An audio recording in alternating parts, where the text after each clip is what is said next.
himself run over, going off like that. He will not. Come on, Ruth, love. Your dad wants to get off. Here, where you going? Up to the cliffs to see my granddad. Can I come too? You ask your mother and I'll ask mine. Mummy! Mummy! Mummy! Mom! Can I go down to bay with Ruth? You can go anywhere you like, you belt over that racket. Have you been asked, Teddy? I will be in a minute. Oh, very well, then. Thanks, Mum. Oh, great lump you're getting. Oh, Daddy. My dad says I can come to the cliffs with you, Mr. Harris. Did he? Ah, jump in, then. Seems your Teddy's coming up to the cliffs with our Ruth. Very kind of you, John. Hey, my ball, I forgot it. Here it is. Thanks, Mummy. Get to your head next. Now give our love to your granddad and tell him I'll be down when I've done the shopping. Be a good girl. I'll keep an eye on her, Mrs. Harris. Bye. Bye, love.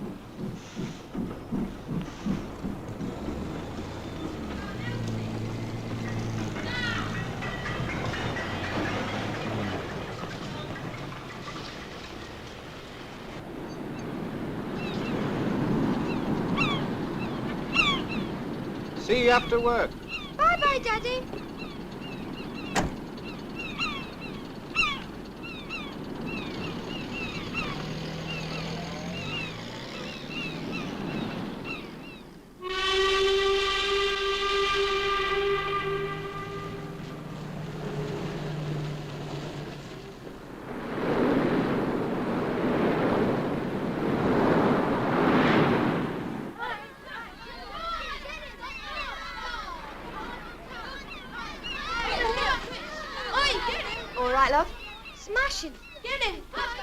I'll take this wood up to your granddad. Oh, I'll run up with it now. No, it doesn't matter. You stay and enjoy yourself. I'll give you a shout when your dad comes. Okay, Mummy.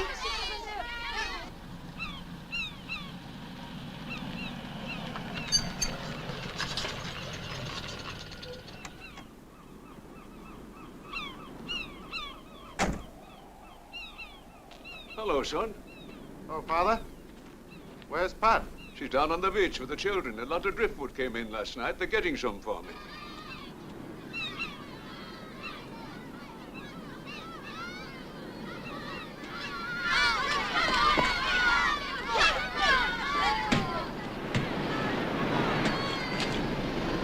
Hey, that's my ball. Well, you can always swim for it. You swim. You kicked it in. She's afraid of the water. Go on, I dare you. Come on, Ruth. Teddy, honest, it doesn't matter. We'll take that boat there. Can we get it loose? We'll have a go.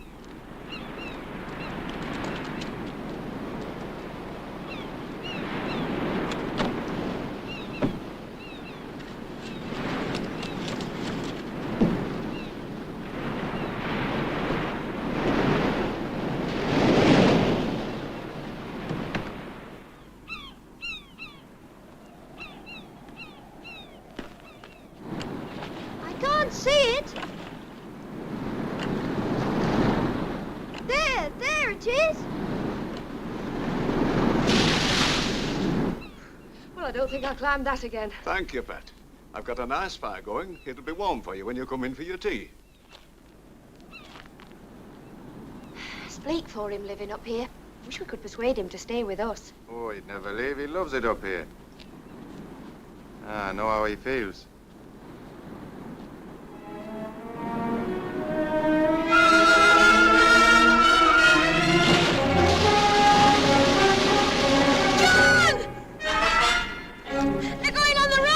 Father, tell him to get the boat out there quick.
Give him to me. Get back to Ruth. We'll get as near as we can. If we don't go alongside, they'll tear us to pieces.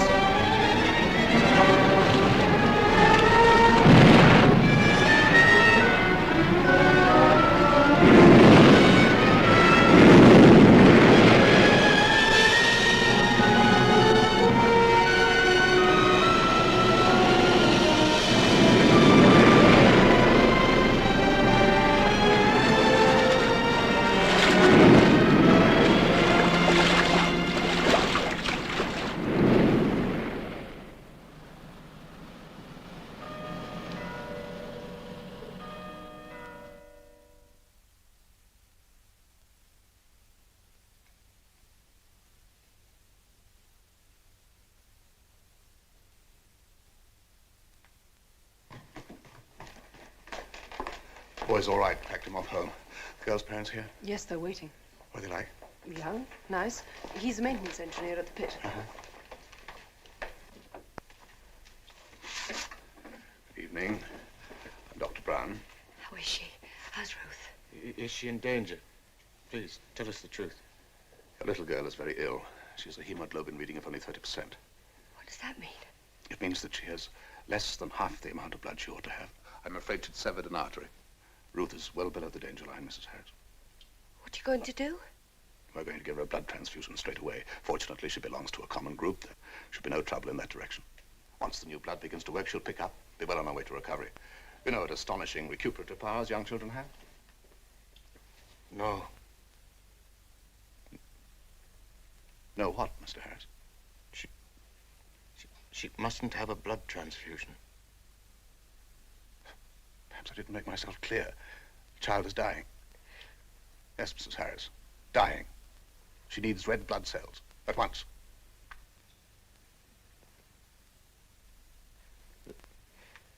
The giving and taking of blood is against our religion. Religion? What's religion got to do with it? A transfusion will save her life.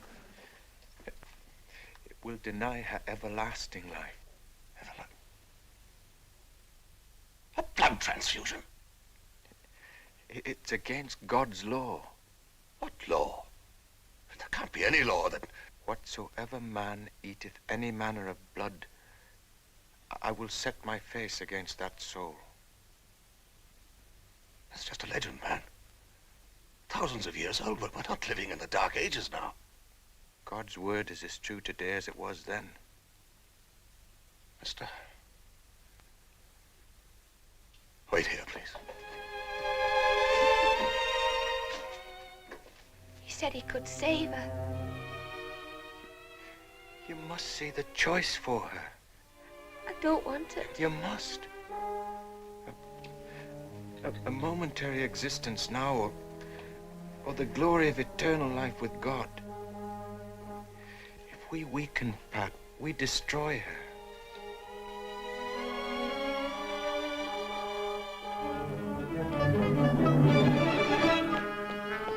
Richard! Richard! I've got one of these religious cranks on my hands. Refuses to allow his child to have a blood transfusion. If she doesn't get it, she'll be dead in an hour. Can you come, please? Oh, I wish I'd left 5 minutes earlier.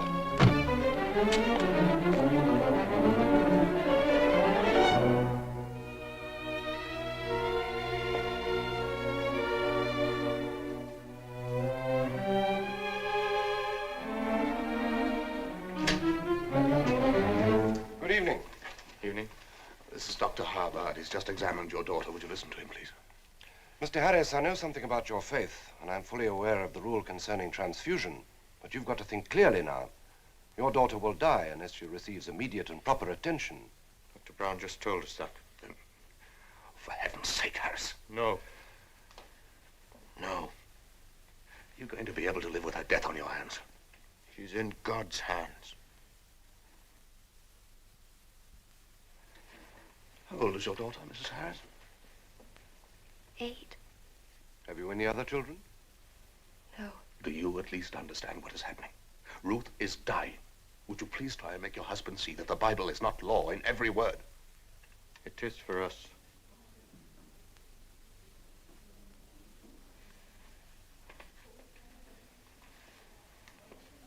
My husband speaks for both of us. That's it then, Jim. The parents are agreed. We shall have to ask you to sign a declaration taking full responsibility for your decision. Yes. When will the crisis be? Crisis is now, Miss Harris.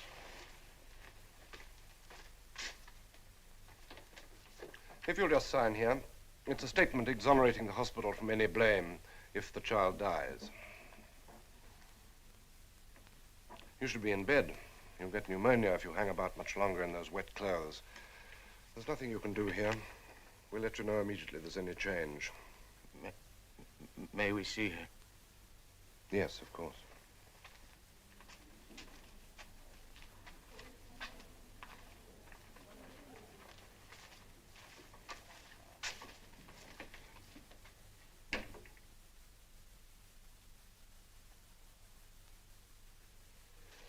There isn't much time.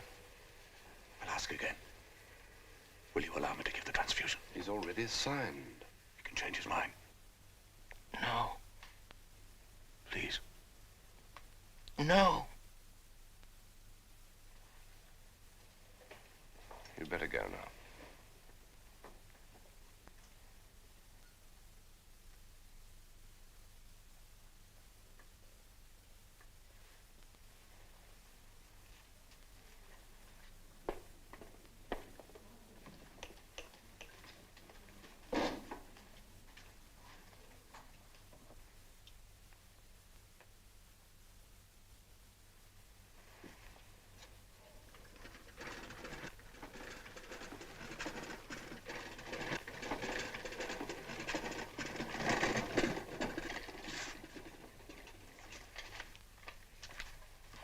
Jim, you can't do it. Harris has signed the paper. You'll lay yourself open to a charge of assault. The hospital, too. Got a call through to Marshall. He's the chief. If he'll risk the hospital, I'll risk the assault charge. I just want to be ready, that's all.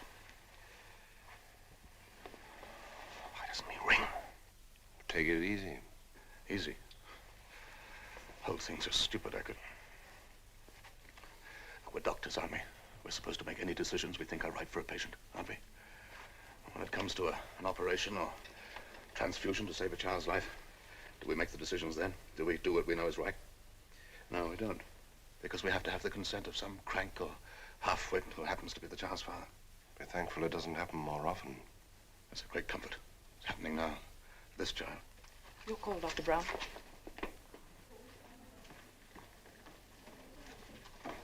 Leave me alone for 10 minutes, she'd have a blood transfusion all right. Rules are not made for nothing, nurse, especially in a hospital. She's so young. That's why her parents make the decisions. We're helpless. Oh, it's awful.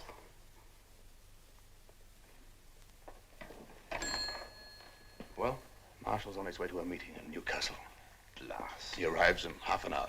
His wife's getting in touch with him right away. Did you tell her? She'll leave a message for him to contact me as soon as he arrives. Half an hour. No, too late. No.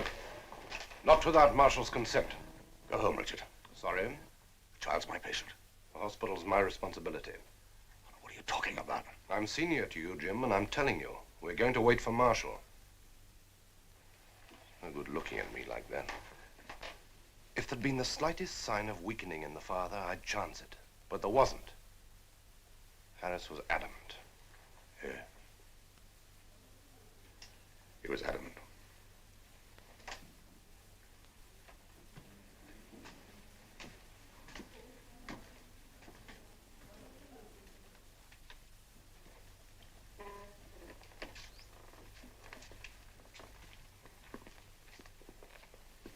What's going to happen, Doctor? We're waiting for Mr. Marshall to call. How long do we wait? Just as long as she's alive, sister.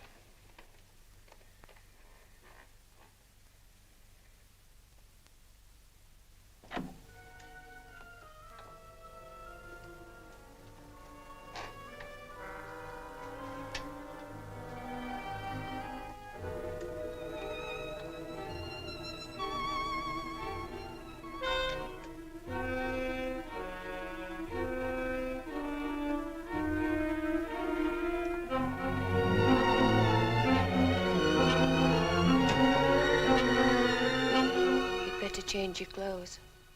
You'll be ill if you don't. Pat, listen to me. We're doing right. Look at me. In God's law, there's no compromise. You have to go the whole way or not at all. Ruth will be dead by morning. We don't know that. She's only 8. She's hardly lived.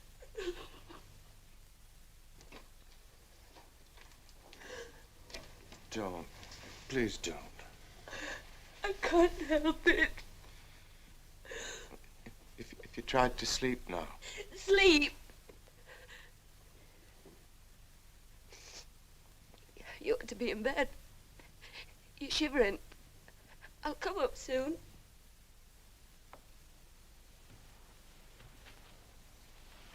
Pat, I promise you, Ruth's going to be all right.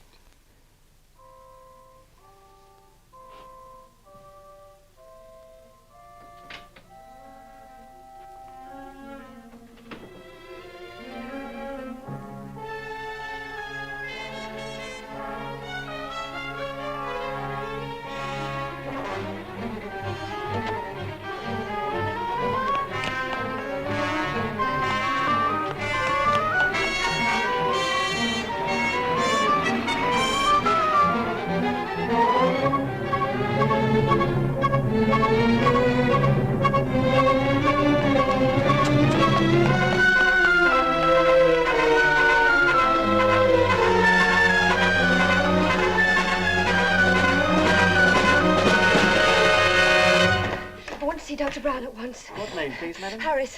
Hurry. Please, hurry.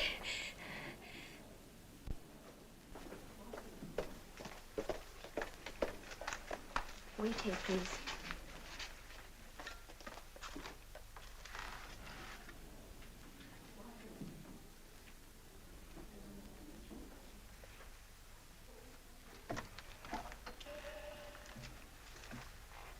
Give the transfusion. Please, give the transfusion now.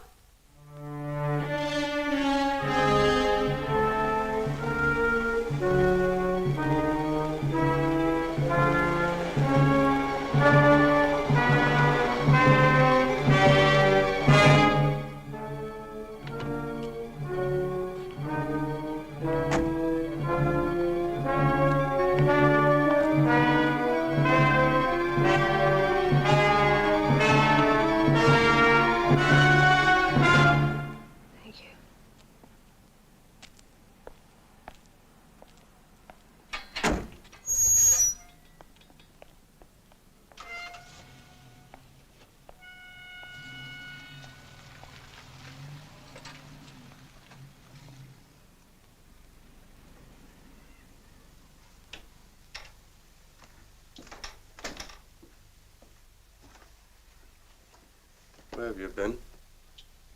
Back to the hospital. Ruth's dead.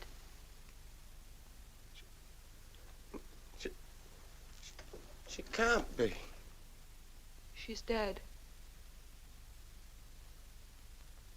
I saw her die. No. I saw Ruth die.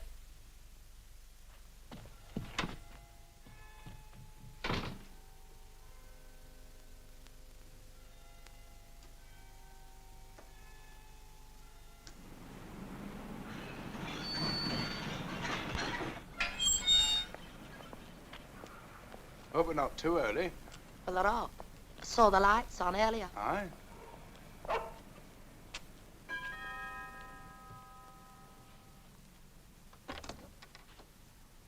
Morning, we won't John. come in, John, but we couldn't go another minute without saying thank you. Well, you know, you can't say thank you, really. It's not enough. Oh. Well, you know what you did for Teddy. Saved his life. Yes, that's it. He's a bit down now, like, but the doctor says he'll be right as rain in a week. We've come to thank your husband, Pat. He's a brave man. How's Ruth, love? Ruth's dead. Dead? She's well. If you'll excuse us.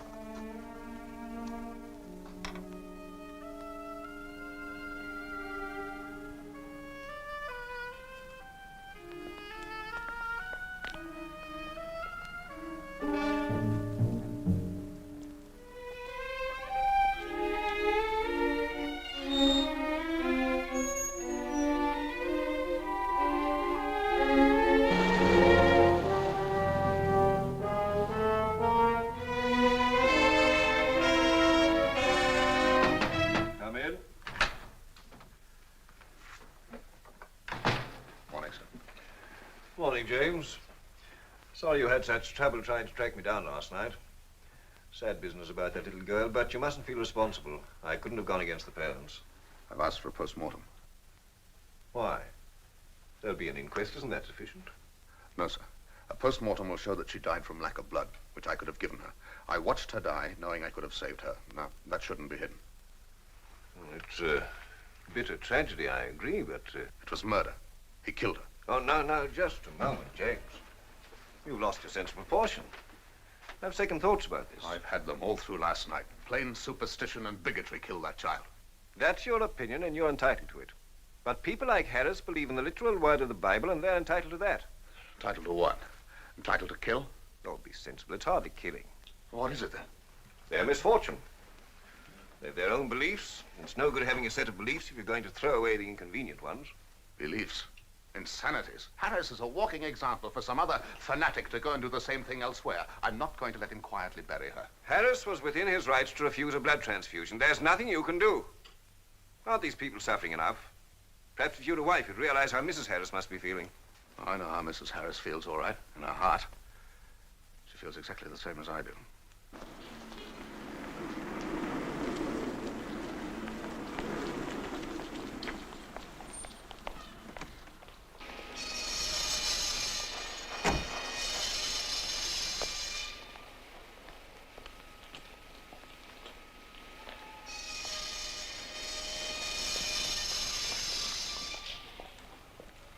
It's true, Father. She's dead. Ruth's dead. Can't grasp it. I just can't grasp it. Ruthie. Ruth. Bobby.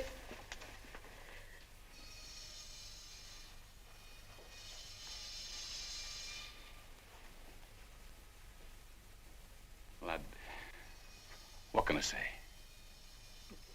Come and sit down, John. I'll get you a drink. You look done in. Not just now, thanks. Pat, will you come outside for a moment? What do you want? It's about the funeral. What is it? It's going to be an inquest. Post-mortem. Oh, my God, no. Why? Is it because of the accident in the sea, John? No, it's not that.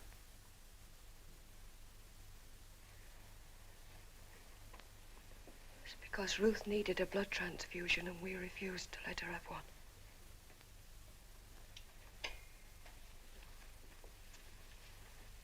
Could Ruth have lived with a blood transfusion? The doctor said yes.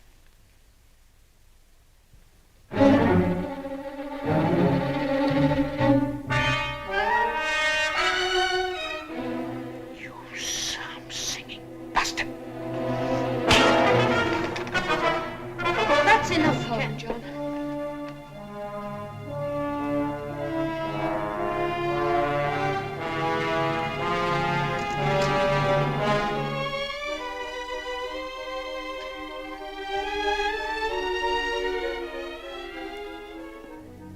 Never let her marry him.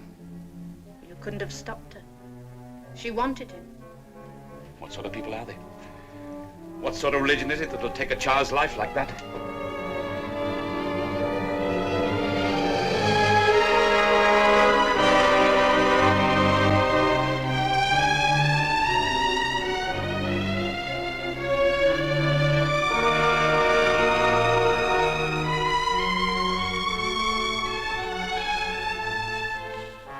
Inside, son.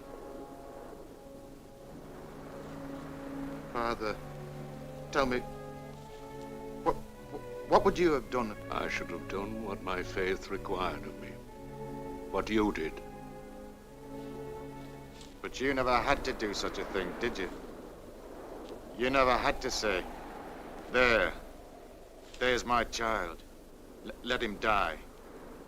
God never put me to that test. But if he had... You would have let me die as I did Ruth? I would have asked myself, why is this happening? What is God asking of me? And answered? That he wanted my child to grant it everlasting joy in his presence. I know how you feel. Ruth was my granddaughter. I loved her. I doubt myself, Father. I doubt myself for feeling as I do. What you did was right, John. If you'd answered yes to that doctor, Ruth's life would have ended on this earth.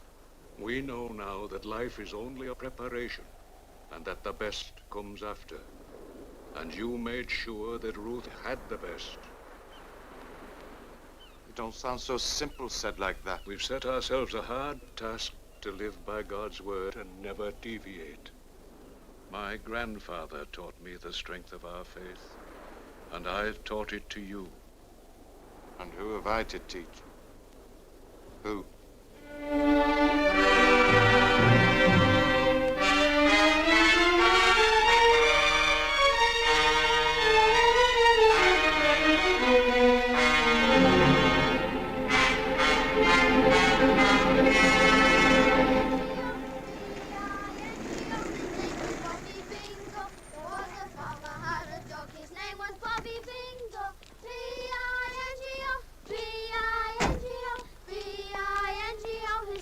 Bobby Bingo. There was a farmer had a dog, his name was Bobby Bingo. B-I-N-G-O, B-I-N-G-O, B-I-N-G-O, his name was Bobby Bingo.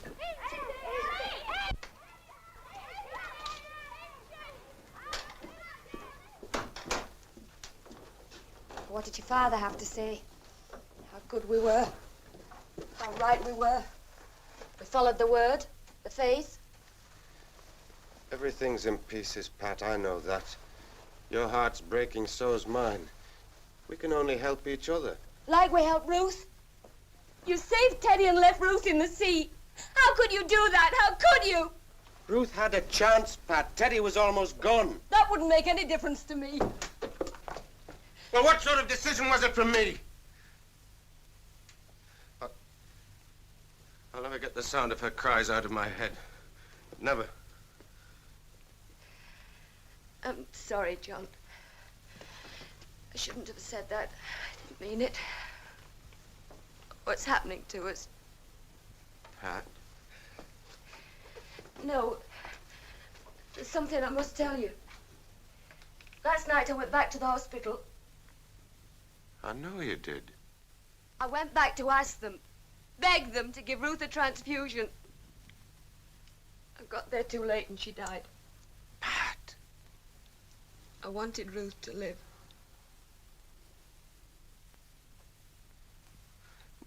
But if we had gone back on our faith, well, she would have lost her eternal life. I don't believe that. And I realize now I never did believe it. Pat! I married you because I loved you. When you asked me to promise certain things, I promised them because you asked me. That's as far as my belief went, just as far as you. But I never really thought until last night. And last night I knew that living was here, on this earth. Now, Ruth warm and breathing. Stop! That's what I did. I tried to save Ruth's earthly life. How do I know there's any other?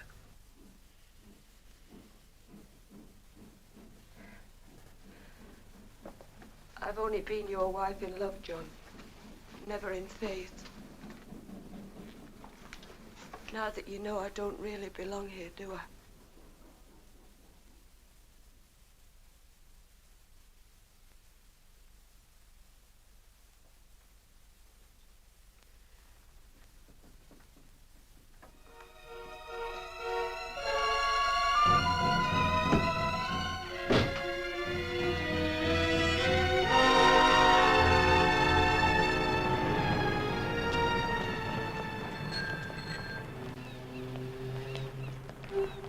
Accidental death caused by immersion in the sea. If it had been a cat or a dog or a horse, they'd have been howling for his blood. Like you're doing. The coroner should have torn Harris in half, not acted like a wet nurse. Passing the buck, Jim. This touches religion, and that's dynamite. Ah, so it is. Maybe it's time someone got blown sky high. You sound as brutal as you're making Harris out to be. Maybe I am. It's not the man himself I'm after. It's the fact that he can kill and be allowed to get away with it. That makes more sense.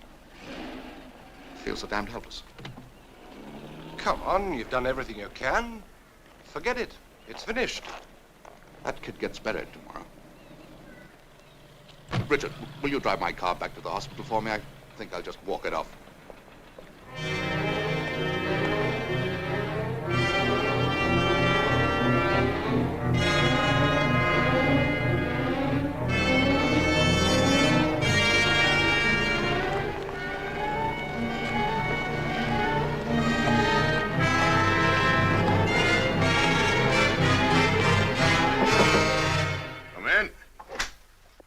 There's a Dr. Brown to see you, sir.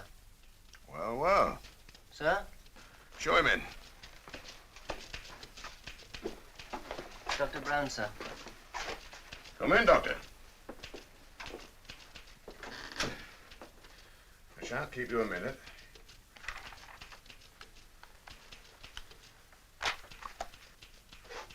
Well, what can I do for you? You were at the inquest on Ruth Harris, weren't you? Yes, there was. What's going to happen? Happen? I'm not sure I'm with you. As a result of the verdict. Oh, I see. Well, sit down, Doctor. Well, I've heard the evidence. The coroner's given his verdict, and everyone will be satisfied, I'm sure. The coroner's verdict isn't final. Is that so? No. The police can take the matter further. Well, yes, that has been done. Well, first of all, the police have to disagree with the coroner's verdict. And even then, they don't move. They can't move, in fact, without a lot of evidence to support them. Harris was responsible for his child's death because he refused to let me give her treatment that would have saved her life. I should have thought that was evidence enough. Ah. So I heard you say at the inquest. The police going to do anything more? Religion's a tricky business, Doctor. Very tricky. Everyone feels, nobody thinks. So you're not going to do anything? There's nothing I can do. I'll take further advice. That's your privilege, Doctor. As a private citizen.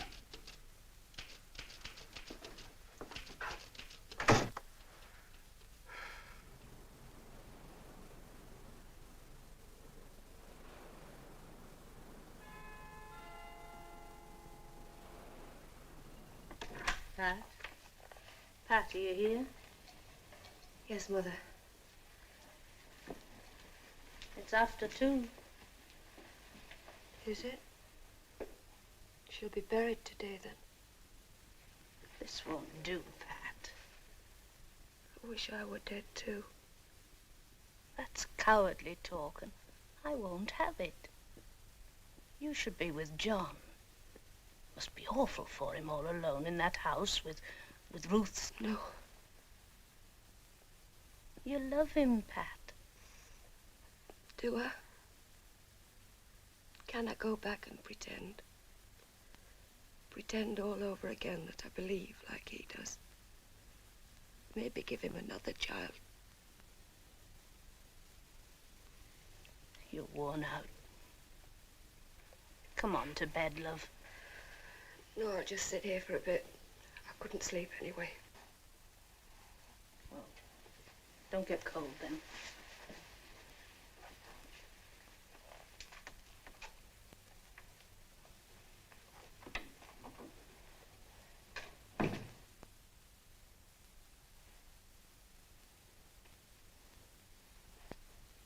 Ruth. My baby.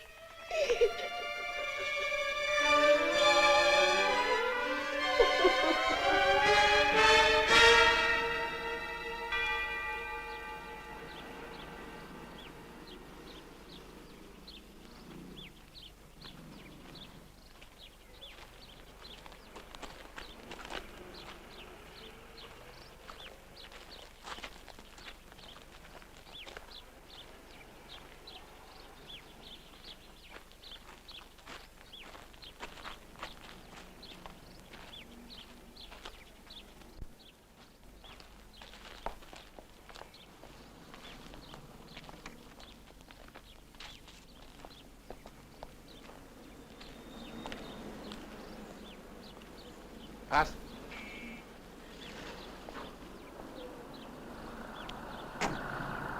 Call yourself a father. They should put you away. That's what they should do. You won't get away with it, though. You don't deserve to have a child. Leave him alone. It's got nothing to do with you. Get out.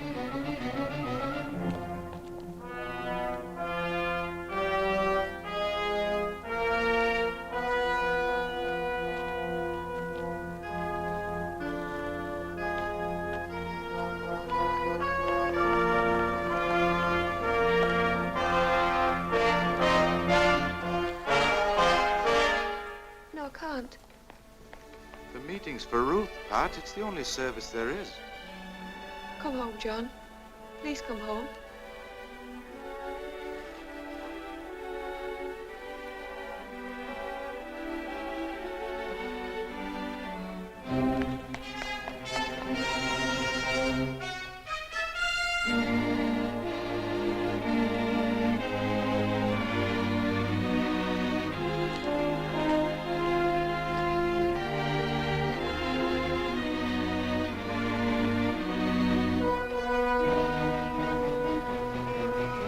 Dr. Brown? I nearly missed you. My name's Clyde. I edit The Citizen. Ah, that's funny.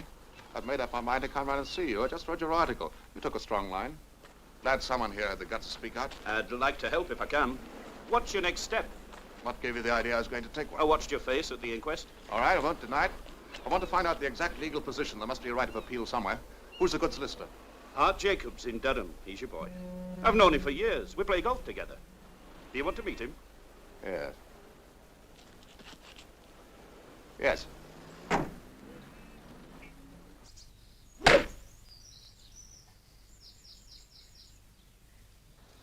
Those are the full facts? Yes. Well, there's no doubt that you can lay information before the magistrates. If they think there's enough evidence to put Harris on trial, they'll commit him. He'll go to assizes on a charge of manslaughter. Not murder? No, no premeditation, no intent to kill. You'll have to be satisfied with manslaughter. What do I do next? You'll find yourself a solicitor. Well, that's you. No. I'm completely out of sympathy with you, Brown. Why, for heaven's sake? Because I think he's cutting across the most private things in a man's life. What right have you to criticize Harris's beliefs? Because the child's dead. Dead. To you, not to him. Superstitious dogma. I believe you're a Catholic, Clyde? Yeah? Well, there's another decision you might have to make one day, Doctor. Whether to save a mother's life or that of her unborn child. Clyde's church would sacrifice the mother's life. Clyde would sacrifice the living mother for the unborn child. Harris would sacrifice the living child for its life to come, its everlasting life. Look, I'm a doctor. It's my business to save life here. It's simple enough, isn't it? Then you mean to go through with this? Yes, I do. Well, I'm not taking it on. I'm a Jew. The thing smacks of persecution to me. Persecution, my foot. We've got to make an example of Harris to stop this happening again. You and your crusades. Last month it was fox hunting. Now, look. All right. I know you right from the heart. Well, if you won't take it on, you won't. You can go and see Mapleton.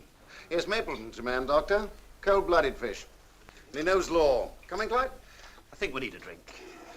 You have it. I need some exercise. Bye, Doctor.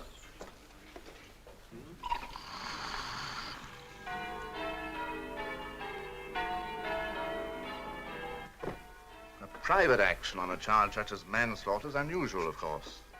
So the right of any man to bring a charge against another is as old as the law itself. It goes right back to the days when the village elders held court under the oak tree. Yes, well, our authority will be Regina versus Senior, 1899. In many ways parallel, the case turned upon the interpretation of the words willfully neglects. The father refused medical care and the child died. He killed her then? Well, at any rate, they got him on a manslaughter charge. What happened? The jury found him guilty. Yes, well, we can get Harris under Section 1 of the Prevention of Cruelty to Children Act, 1894. Renamed the Children and Young Persons Act in 1933, but basically still the same. Will it take long? No, this is brief, simple. Facts as plain as day. All contained in your statement, corroborated by affidavits from the other doctor and the sister. Say nothing of the declaration that Harris signed, taking full responsibility for his action. Well, in my opinion, I don't see how the magistrates will be able to say there's no case to answer. Superintendent Finlay didn't take that view. Oh, well, he's a cautious man. Anyway, the police have to think past the magistrates, Doctor, right up to the judge and jury. But don't ask me for an opinion there. All right, Mr. Mapleton. Thanks very much. Bye. Goodbye.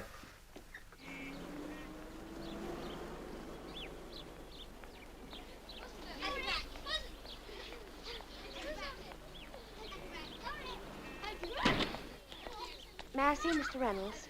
Vickers round at Youth Hall. They repaired the leak last week. Now they're doing the wall. Thank you.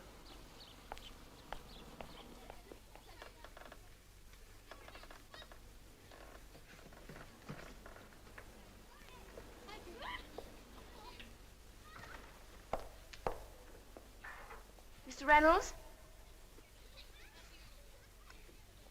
Pat. Patricia Harris. Sorry to interrupt you while you're working. Oh, that's all right. This job will go on for months. Why, I haven't seen you since... Since I married into another church. It isn't the church that matters. Do you know what's happened? Yes, I know. Your husband, does he approve of your coming to see me? He doesn't know. We're not together anymore. Oh, that's sad. Did you expect me to stay with him? I'm old-fashioned. I believe in till death us do part. Why did you leave him? I wasn't ever really with him. Not the way he thought I was. Mr. Reynolds, is everything we read in the Bible true? Did God want Ruth to die? Your husband thinks so. He believes his God called Ruth unto himself. Why do you say his God? It's the same God for us all, isn't it? No, it isn't. What's the difference then? We all read the same book. The difference is very simple. We pick and choose from the same book, as you say. One man reads God is merciful, one man reads God is wise, one man reads God is the law. We all treat the church like a supermarket. Go in and buy half a pound of the belief that pleases us best. You did that, didn't you, Pat? You chose a belief that pleased you because it pleased your husband. Yes, I did. That's exactly what I did. Well, your husband didn't. His faith came from within. His faith killed Ruth. I don't believe she should have died, do you? No, I don't. I believe God gave us the gift of earthly life and meant us to sustain that gift. Pat, why have you come here? I love John, and I want to go back to him. But it won't work unless I can pretend I think what he did was right and accept his beliefs. Can I go back and pretend? That's what I came here to ask. When I prepared you for confirmation, I taught you God is truth.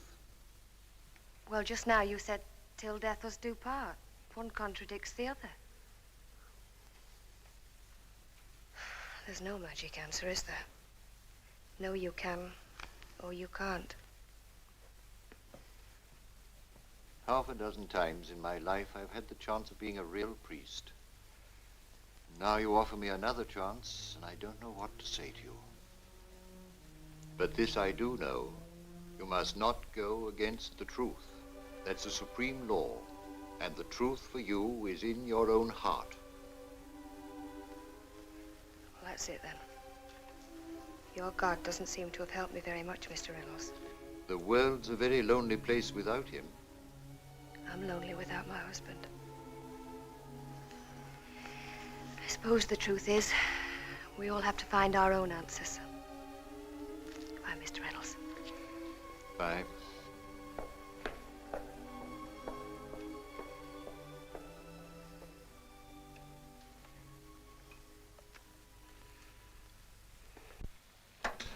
We'll try traction. I'm against operating in these cases. Come in. Oh. Oh, come in, Jim. I'm just going. Oh, that's all right, Richard. If Mr. Marshall doesn't mind, I don't. I'm going to instruct Mapleton, the solicitor, to ask the magistrates to issue a warrant for the arrest of John Harris. I thought you should know. Arrest? He was cleared at the inquest. Aren't the police satisfied? Well, maybe they are. I'm not. I'm taking an action against him for manslaughter. Manslaughter? But this was aired at the inquest. Why do you want to go further? I've got to. Can't leave things as they are. It's too important. Jim, this is all very public-spirited, but it could queer your whole future. Remember, you're a doctor. We're very vulnerable. This might be interpreted as trying to draw a lot of attention to yourself. But I want attention. I want people to know what happened to this child. Harris had the right to say no, and he said it. But that's what's wrong, you see. He shouldn't have the right. No parent should have that responsibility. And that's why I've got to fight him. The medical profession is concerned with healing. You do well to remember that fact, James. So forget the child. She's dead and buried. Oh, I'm sorry, sir. I didn't become a doctor to act as an undertaker. James. James! Doctors should stick to doctoring and leave law to lawyers. Do you like a High Court judge to take out your appendix?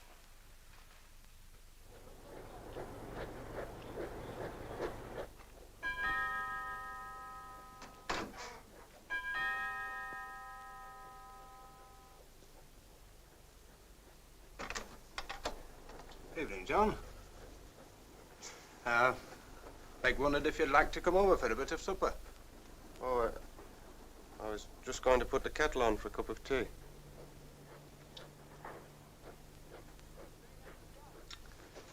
You're coming with me, lad. Come on. Hello, Harry. That didn't take long. Is he coming? Come in. Come on, lad. Sit yourself down. There we are. He was just going to make himself a cup of tea, Mother. Oh. No, I won't have any tea, thanks. Oh, well, sit down for a minute. I want to talk to you. I've got to talk to someone. Well, you know what I did. You know the result. Well, I have to know what you think. People I've seen it every day for years. What do you think? Teddy's alive, John. If it weren't for you, he'd be dead. Well, a man can only speak for himself. If it had come to Mikey's life, I'd have done what the doctors told me. Whether it was against my religion or not, but... Well, we don't live by the cut and dried rules, you do. No. We go to church for christenings and marriages and... But we don't think all that much about it. For us, it's the simple things. Do unto others as you'd have them do to you. You know, just the simple things. But you see, it's much easier for us than it is for you. So, well, we're not really able to answer your question. We would never be put to the test. Well, I'm glad Teddy's all right. I won't stay for supper, thank you. You've been very kind. Well, you know what's best, John. But if you feel like company, just come over. Ah, well, you'll always be welcome. Thank you. Good night. Good night. Good night, then. Hey, I wish there was something we could do. He's a good man, you know. Are you sure that we'd think that if he hadn't saved Teddy's life?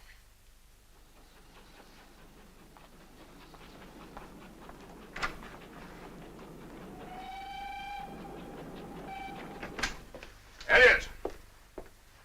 Elliot! Yes, sir. I've just come from the magistrate's court. Dr. Brown got his warrant. What's the charge? Manslaughter. I was at school with John Harris. I've known him all my life. Well, get on with it, Elliot. Don't just stand there. Yes, sir.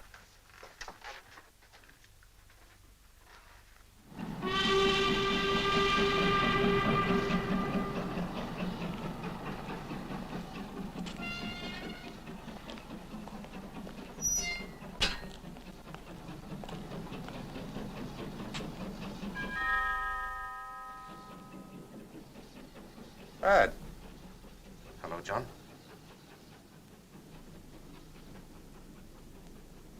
Come in.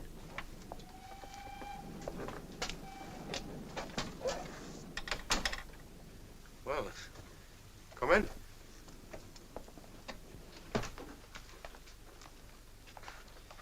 Oh, what is it? It's not Pat. No, John. Well, this is the way it goes, John. John Paul Harris, I hold a warrant for your arrest. That you did on the night of Saturday, the 9th of January, caused the death of Ruth Harris. And it is my duty to warn you that anything you say may be taken down and used in evidence. How'd they make that out? Well, they've got you on the Prevention of Cruelty to Children Act.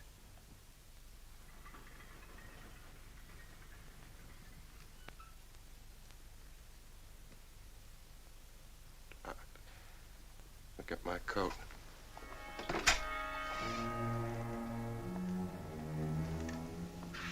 Sorry, John. It's all right, Fred.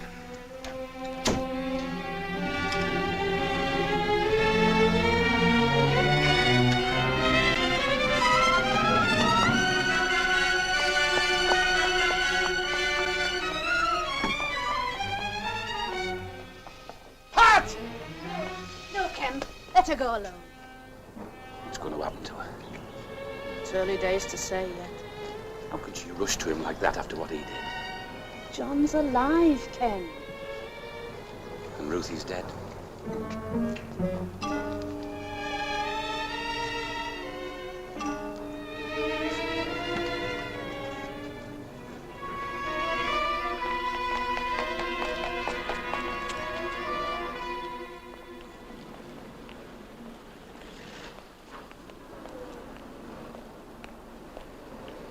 But I've got to see him. He's made his mind up. He won't see you or anybody. Maybe he'll feel different tomorrow. Try and see him early before he comes up in court.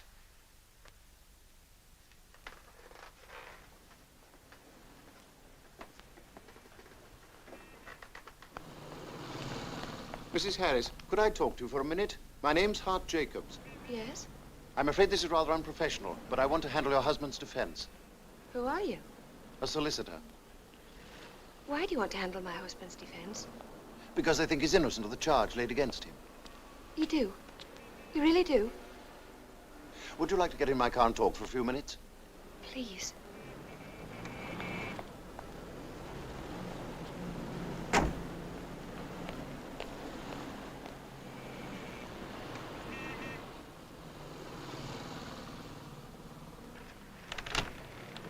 don't understand how they make it out. Well, they've charged your husband on the Prevention of Cruelty to Children Act. Cruelty to children? Well, how can they say a thing like that about John? He was the best and kindest father that ever lived. I'm sure he was. Now, this is how it goes. Tomorrow will be just the preliminary hearing before the magistrates, when he'll be committed for trial. Trial? I shall reserve defense, apply for bail. Have you any ideas who might... Oh, yes. He's not alone in his faith. I know where to go. It won't be an excessive sum. I'm going to see Dr. Brown. I'm going to ask him to withdraw his action. I don't think he'll do that, Mrs. Harris. Well, I must try.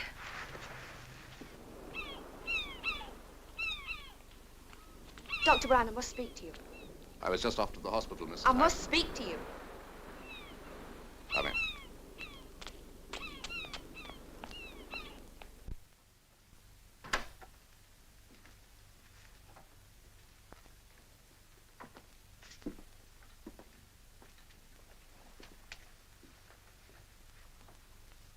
They've arrested my husband. I know. Yes, of course you know. You did it. I want you to drop the case. I'm sorry. I can't. But it won't do any good. Ruth's gone. And nothing you can do will bring her back. Why do you hate John? I don't hate him. I hate what he did. I believe in living, not dying. But who's going to live because you put John in prison? Some other child in some other place, I hope. One hanging doesn't stop the next murder. You've said it now, haven't you? He killed Ruth, and you know it. I know I love him. That's the only thing I do know now. And love goes with charity and forgiveness, things you could never understand. What John did was right to him. You don't share your husband's convictions, do you, Mrs. Harris?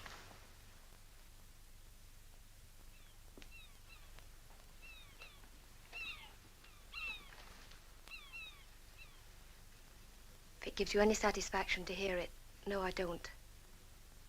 I know that now. But I understand how real they are to John. He did the same as his father would have done, and his grandfather. They hand down their faith. So no. Perhaps his father's the real criminal, or his father. They influence their children's minds before they're old enough to make their own decisions. You're very good at making other people look at themselves, Dr. Brown. Well, you've got blindness, too. There is something beyond science. You don't see it, but John doesn't. He has the strength to live by it. Right. Carry on with your case. But I wish I knew what you think you're going to gain by it. I've told you. Another life in another place. Perhaps another mother saved the heartbreak you're feeling now.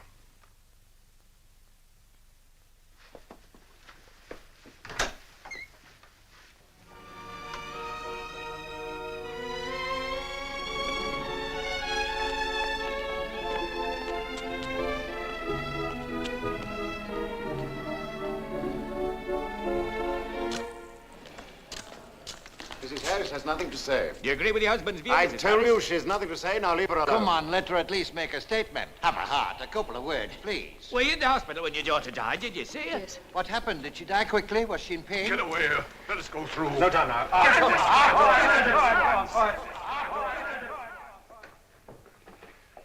Sergeant.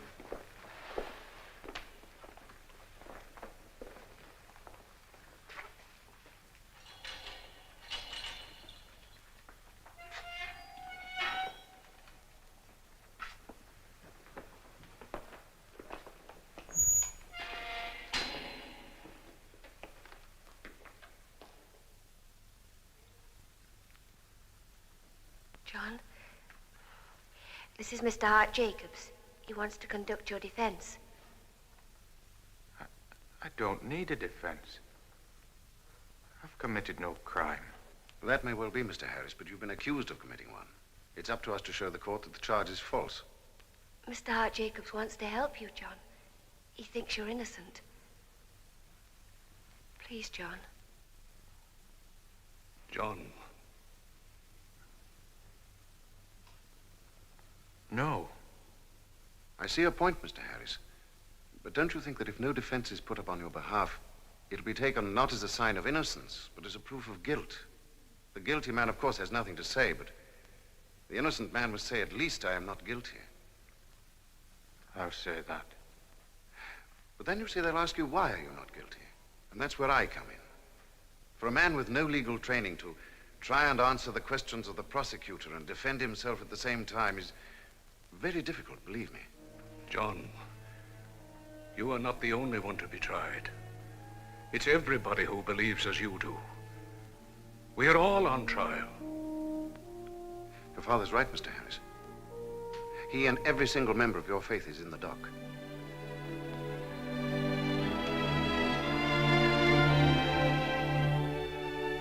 All right, then.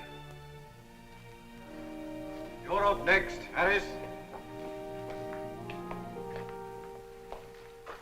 Come along now.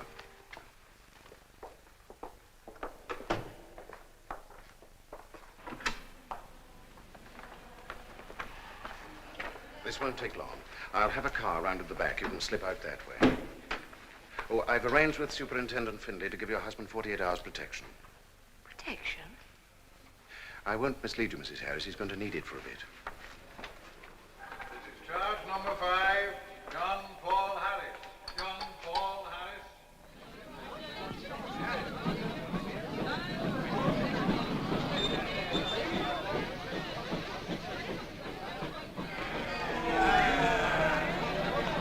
Quickly as possible, please, sir. Father, you dirty the word.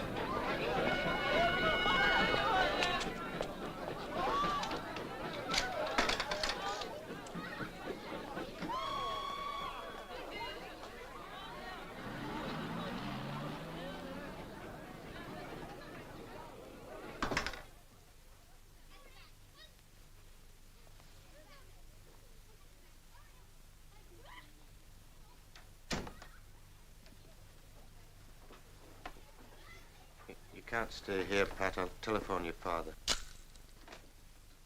Afternoon. I'm from the Gazette. Could we have this for publication? Get out. Just doing my job. You've got no right to come in here. Give me that. Is nothing sacred to you? And what's so sacred about the kid's picture? You let her die, didn't you? Watch it, lad. Where's that Christian charity of yours? Will you please get out of here? Will you please go? All right. But you better get used to this, though. Your headline's in every national this morning. It's a big story. It's going to get bigger.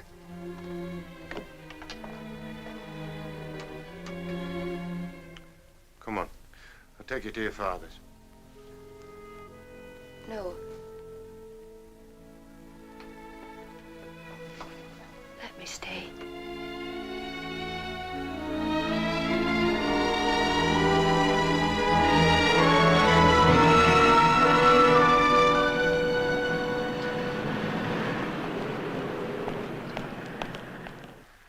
Good morning, Mrs. Harris. Good morning. Mrs. Harris. Morning. Please sit down. Mr. Harris? About the money, Mr. Hart-Jacobs. Yes, I wanted to talk to you about that. We could sell the house, but I'm afraid it's mortgaged. Well, there's the car. Aye, we could sell that. Won't fetch much, but... You can, of course, apply for legal aid. This will cover my fees and a defending counsel of sorts. Well? Well, I wanted to brief Hilary Pearson, but he costs money. Real money. We couldn't get him under legal aid. No, not a hope. There is a way, however. Yes? I don't like suggesting it, but there's no doubt that any newspaper would pay handsomely for your story. I don't quite follow you. Well, whichever way the case goes, Mr. Harris, there's a big story here. All the papers, the Sundays especially, will be after the rights. No, I'm not having that. Now, let's look at this from a practical point of view, Mr. Harris. I'll not look at it from any point of view at all. No, I know you're doing your best for us, Mr. Hart-Jacobs, but I'll not have it. Everything we are, everything we think is going to be chewed over, I know that. But at least they'll only be guessing. If they buy my name, they can print anything they like, and I can't stop them, and I'll not have that. So we'll just have to do without Hilary Pearson. So we apply to the court for legal aid, then. Who will we get? A young, ambitious man, Mrs. Harris. But it won't be Pearson. In my view, we need him. I think the prosecution will put up a top-notcher. I don't feel guilty of any crime. As long as the facts are presented fairly, I shall be satisfied. So be it. Your integrity impresses me, Harris. Let's hope it impresses the jury.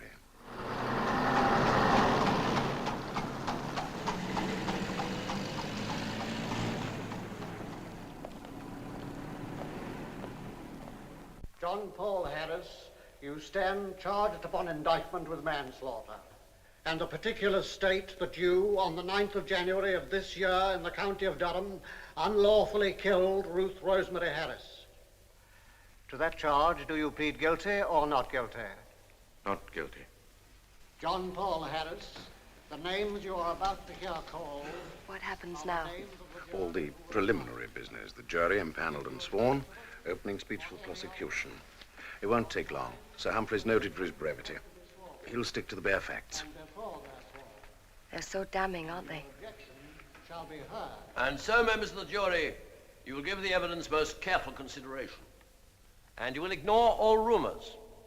And you will put out of your mind anything that you've read. It is upon the evidence presented before you that you must decide. And remember, whatever Harris's motives, they in no sense mitigate his guilt. And now, with the assistance of my learned friend, I will put the evidence for the Crown before you. First, I shall call Dr. James Brown.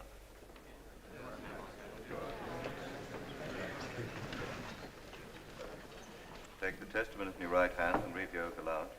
I swear by Almighty God that the evidence I give to this court shall be the truth, the whole truth, and nothing but the truth. You are Dr. James Brown? I am. Ruth Harris was in your care on the night in question. She was. Tell us exactly what you told Harris, Dr. Brown, after you'd examined his child. I told him his daughter was dangerously ill. She needed a blood transfusion. And what was Harris's reply? He said no. And what did you say then? I said that she hadn't a chance unless I gave her what she needed. Red blood cells. Did Harris understand what you were telling him?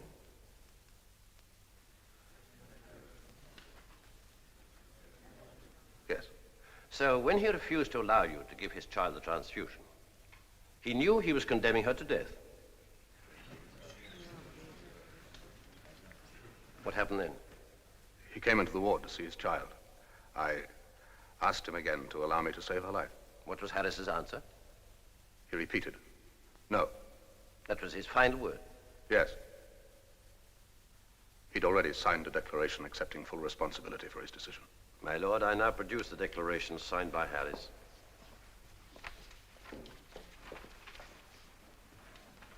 Is that the declaration? It is. My lord, that will be Exhibit 1. As I told you in my opening address, we have only 2 exhibits.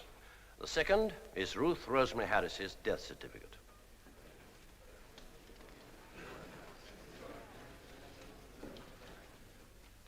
The whole truth and nothing but the truth. You are Sister Dora Young, Yes, a state-registered nurse on the staff of the East Durham Memorial Hospital. yes, Were you in charge of the children's ward on the night of Saturday, January the 9th? yes, Were you there, sister, when Mr. Harris came to look at his little girl? yes. Will you describe the scene, please? He came to the foot of the bed and stood there and looked at her. How did the child look? Her eyes were closed and she was very still. White, too. She'd lost a lot of blood. What happened then? Dr. Brown asked him again. He said there wasn't much time left. He said the child would die. Really, there wasn't any need. Anyone could see she was dying. And what did Mr. Harris say? He said no. Where was he standing? At the foot of the bed. Where he could see the child? Yes, he never moved. What happened then? He left the ward. It wouldn't have been any good him staying. He would just have gone on saying no until the child died. And she did. Who was there when Ruth died? Dr. Brown and me and Mrs. Harris. The child's mother? Yes. Why was she there? Mrs. Harris came back. She'd changed her mind. It was too late then, much too late. One last question, sister. When Mr. Harris stood at the foot of the bed and looked at his child, are you quite sure he knew what Dr. Brown was telling him?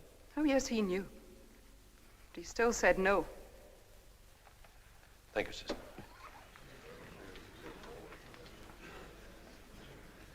Any questions, Mr. Kent? No, more. That is the case for the Crown, my lord. Thank you, Sir Humphrey. Perhaps this is a convenient time to adjourn, Mr. Kent. As your lordship pleases. Members of the jury, we will now adjourn. Please be back in your places by 2:15.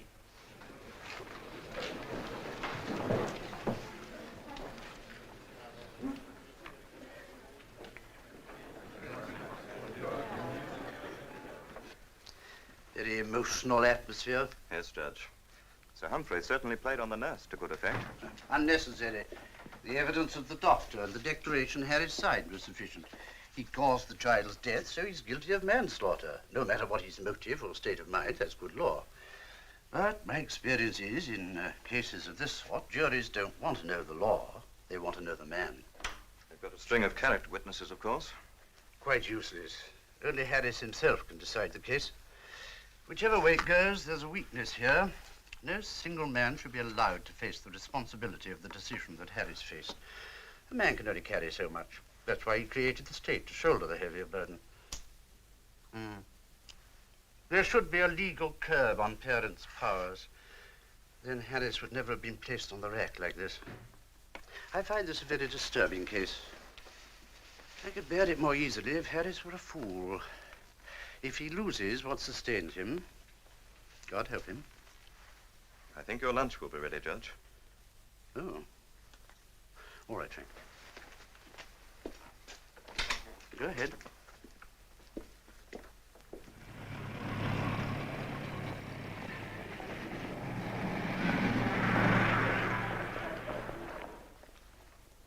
They strip the case down to facts. And the bare facts are the last thing we want. Now, we've got to convince the jury that Harris's decision was dictated by his conscience. As for testimony about his character, well, Teddy's father will praise him for saving his son, and there are a few more friends. Are you calling the fellows that went surety members of his sect, his father? No, more cranks, no. No, to my mind, there's only one thing to do. Chuck them all overboard and put up Harris. It's always a risk to put the prisoner in the box. Harris is already overboard. He's only got one chance. To sink or swim on his own integrity. Tell me what you think. About what? John Harris. His action guilty as hell. His reason innocent as heaven itself. You know, I wanted Hilary Pearson. I'm glad we got you. Put him up, Kent. Put John Harris in the box. Silence!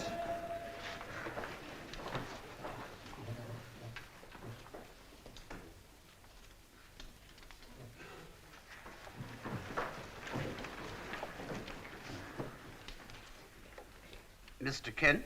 May it please your lordship. Members of the jury, this is, as you must certainly feel, an important case, both from the public and Harris's point of view. And it's a tragic case, whichever way you look at it, because it concerns the death of a little girl. A death that was caused by her father. Oh, we don't dispute the fact, and I repeat the fact, that Harris caused the death of his daughter by omission. But that is not the issue. Harris is on trial for the heresy of setting aside medical knowledge for a religious belief. In 1689, there was passed the Toleration Act, which was the beginning of the full rights that man enjoys today. In law, in this country, a man may worship as he pleases. Harris chose a set of beliefs. There's no secret about them. They constitute a general, recognized faith practiced by thousands and thousands of people all over the world, and the state allows it. A great deal has been made by the counsel for the Crown of the declaration that Harris signed.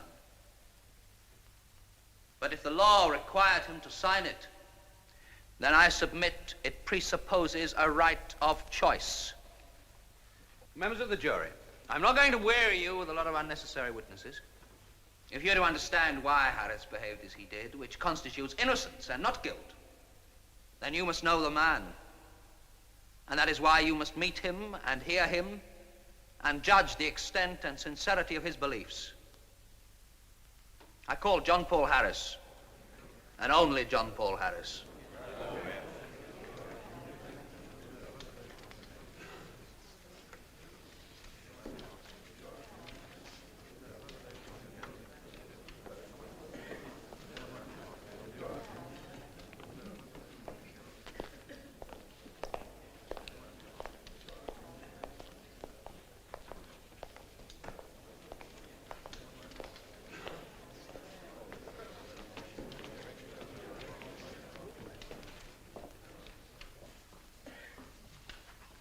To affirm? Yes. Read the affirmation from the card. I, John Paul Harris, do solemnly, sincerely, and truly declare and affirm that the evidence I shall give will be the truth, the whole truth, and nothing but the truth. You're John Paul Harris? I am. Was Ruth Rosemary Harris your daughter? Yes. Did you love her? Yes. Did you love her when you refused the blood transfusion? I never stopped loving her. I love her now. Now? Ruth is dead, Mr. Harris. To be with God is not to be dead. Will you do your best to speak up, Mr. Harris? What did you say? I said to be with God is not to be dead. How'd you make that out? By the evidence of the Bible and the example of Jesus Christ. How deep is your faith, Mr. Harris? It's what I am. Who taught it you? My father. Who taught him? His father. With respect to my learned friend, Harris's religious convictions are not under dispute. We know the details of his faith. We understand them and their consequences only too well. My lord, I'm trying to establish that Mr. Harris's faith constitutes his conscience.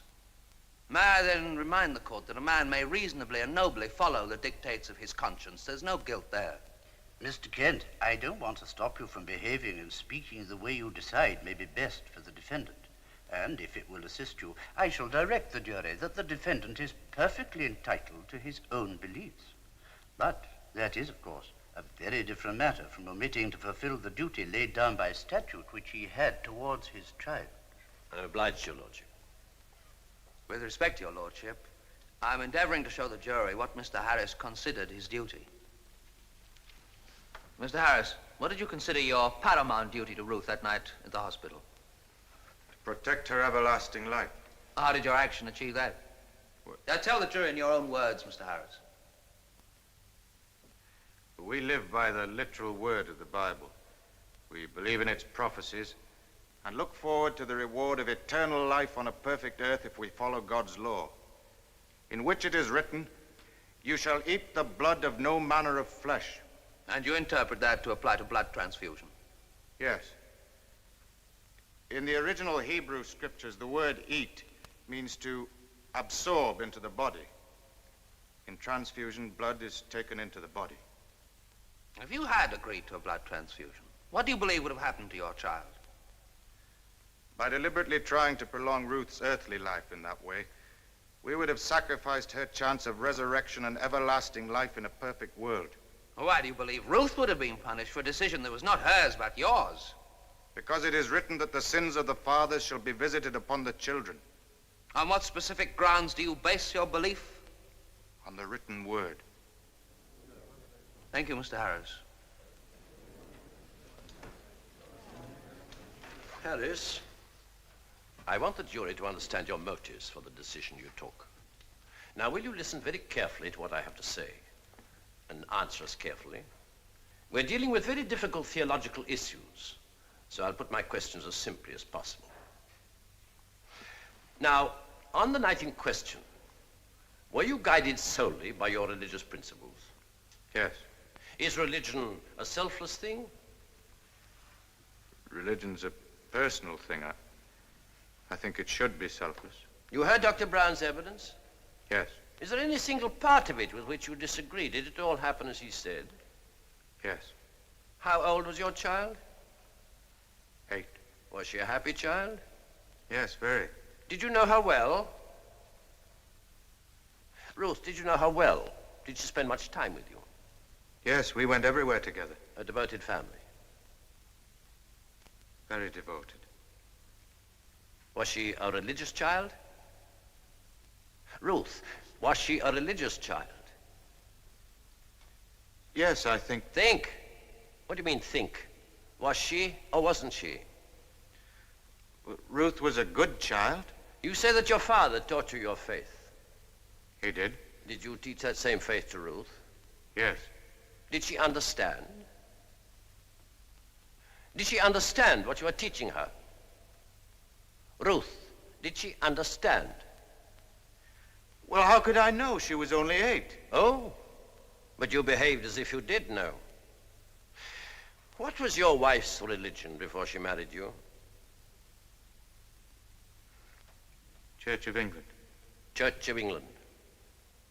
The mother changed her religion, then why not the daughter? I put it to you, Harris, that Ruth might have grown to womanhood and shed your faith like an outworn skin. By your own admission, she was happy. She enjoyed her temporary life. But you didn't pause to think that that little girl of 8 years old might want to cling to this world. You hurried her into the next. No. Not no, Harris. Yes. No, no! In my submission, you didn't take in what was being said to you. You weren't really thinking. You relied on a miracle to save Ruth, and that's the truth. Well, the miracle didn't happen, but you risked her life. You put your personal faith before her welfare, and you let her die. You let Ruth die.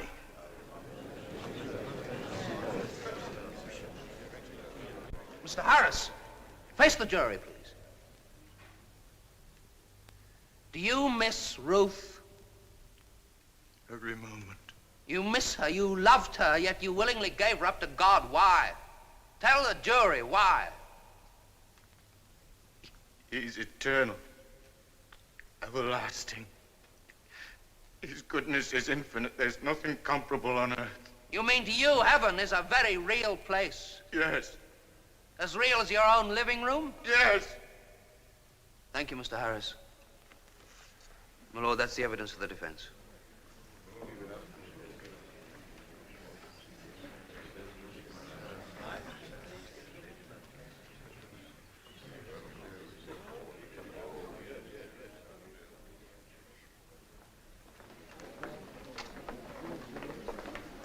What's the matter, Clyde?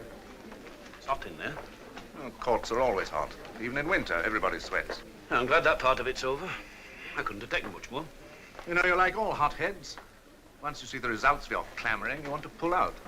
I'm not sure now if crucifying Harris is the right answer. A bit late for that, isn't it? Anyway, the judge gave the right answer. In law, Harris neglected the child, and that's manslaughter. Let's hope Harris didn't affect the jury the way he affected you, or we're sunk. You're very quiet, Brown. Has the real thing disturbed you, too? The real thing for me is still that child's death. And what's on your mind? Harris. He's a sick man. He hasn't slept for nights, and that shock in there didn't help him. What shock? He saw himself. You mean he realized it was a fake? No, I didn't mean that. Harris believes, all right. He believes in God the Father. But he found out something in the dock that he's been trying not to face. What? Jury coming back, Mr. Clyde.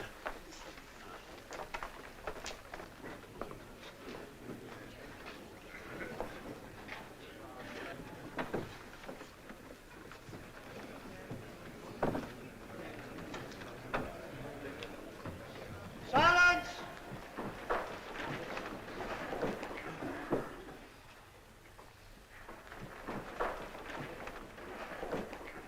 Members of the jury, are you agreed upon your verdict? We are. Do you find the prisoner at the bar, John Paul Harris, guilty or not guilty upon this indictment? Not guilty. You find him not guilty. And that is the verdict of you all? It is.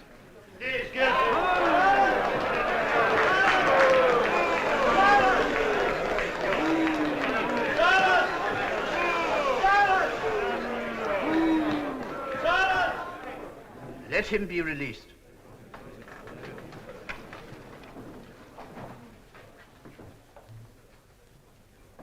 No, I'm guilty. I'm guilty. He told the truth. I saw myself as Abraham when God tested his love. Told him to sacrifice his son, only God sent an angel to hold back Abraham's knife, and I thought he'd do the same for me. I never really believed she'd die. I wasn't thinking about Ruth's afterlife. I was thinking of a miracle to keep her alive. I sacrificed her. I sacrificed Ruth, and I'm guilty. I'm guilty.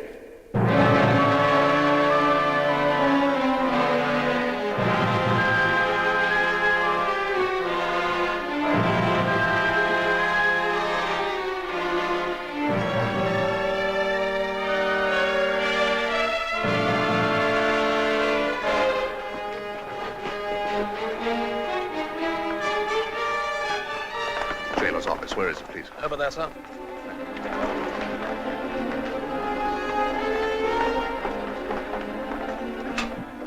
Want to see Harris. Quickly, please. Go on there, slip out the back, through there.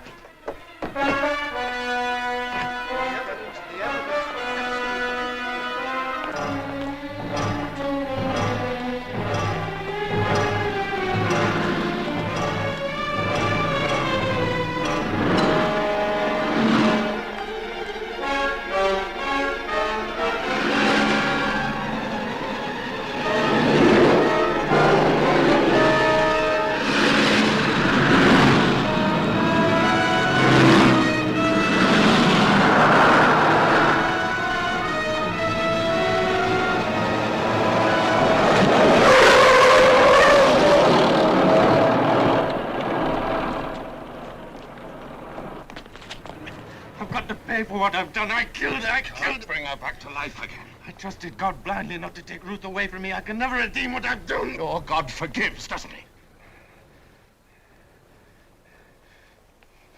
Telling me to pray. Yes. Don't tell me you've had a change of heart. Oh, no. Now, what I did, I'd do all over again. I can't bear to see life wasted. That's why I want to save yours now. You're too late. I died in that courtroom. No, it's too easy. You've got to go on living.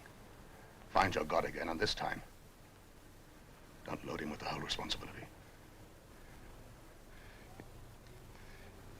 You could have saved Ruth. I stopped you. Yes, could have saved her.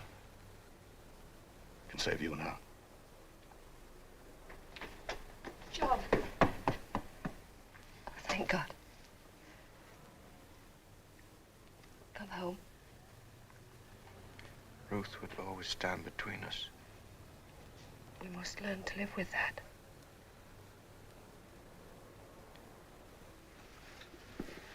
John? Let him go. Yes. If he's going to come back, he must come by himself.